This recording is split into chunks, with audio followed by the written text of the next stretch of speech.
Injury injury injury Brazil আর injury এই দুটি শব্দ যেন একই সূত্রে গাঁথা। মাঝে মধ্যে কার্লো আনচেলত্তির জন্য মায়া হয়।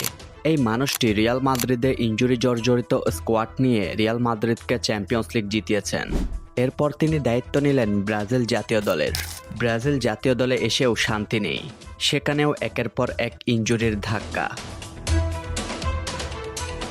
রদ্রিগো গোস, এস্তেভাও উইলিয়ান, এডার মিলিতাও। বিশ্বকাপের আগে ব্রাজিলের এই তিন তারকা ইনজুরির জন্য ছিটকে গেছেন। এদের মধ্যে রদ্রিগো ও এডার মিলিতাও বিশ্বকাপ থেকে সম্পূর্ণ ছিটকে গিয়েছেন। এস্তেভাও উইলিয়ানের বিশ্বকাপ খেলার সম্ভাবনা রয়েছে, তবে শুধু বিশ্বকাপ খেললেই হবে না, তাকে পুরোপুরিভাবে ফিট হতে হবে। কার্লো আনচেলত্তিকে ব্রাজিল জাতীয় দলে নিয়ে আসার পর ব্রাজিল ভক্তরা স্বপ্ন দেখেছিল হেক্সা জয়ের। তাদের সেই স্বপ্ন হয়তো হার মানবে এই ইনজুরির কাছে। এডার মিলিতাও নিঃসন্দেহে ব্রাজিলের ডিফেন্সের বড় নাম, যিনি একসাথে সেন্টার ব্যাক ও রাইট ব্যাক দুই পজিশনেই খেলতে পারেন। এডার মিলিতাও বর্তমানে খেলছে রিয়াল মাদ্রিদের হয়ে। রিয়াল মাদ্রিদকে নিয়ে আলাদা করে কিছু বলতে হবে না, রিয়াল মাদ্রিদ কেমন ক্লাব সেটা আমরা সবাই জানি। আসন্ন বিশ্বকাপে কথা ছিল মার্কোইনহুস ও এডার মিলিতাও ব্রাজিলের সেন্টার ব্যাক জুটি হবেন। এবার সেই জায়গা থেকে সরে গিয়েছেন এডার মিলিতাও। ব্রাজিলের আরেকজন দুর্দান্ত ফরওয়ার্ড রদ্রিগো গোস।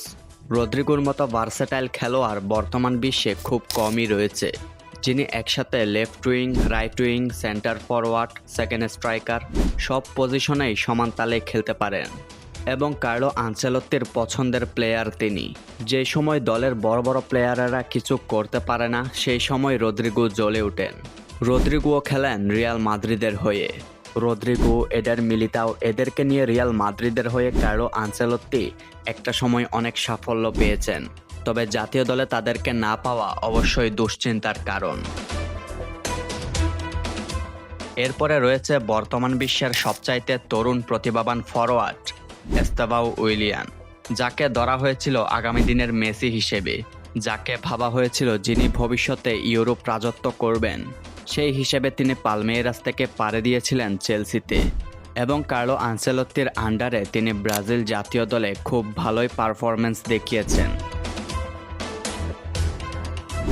কার্লো আনচেলত্তির আন্ডারে ব্রাজিল জাতীয় দলে যেই মানুষটি নিজেকে সবচেয়ে বেশি মেলে ধরতে পেরেছেন, সেই মানুষটি হচ্ছে এস্তেভাও উইলিয়ান। এবার তিনিও ইনজুরির কারণে ছিটকে গিয়েছেন।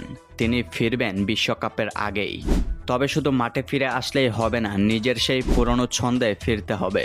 তা না হলে ব্রাজিলের স্বপ্নই রয়ে যাবে।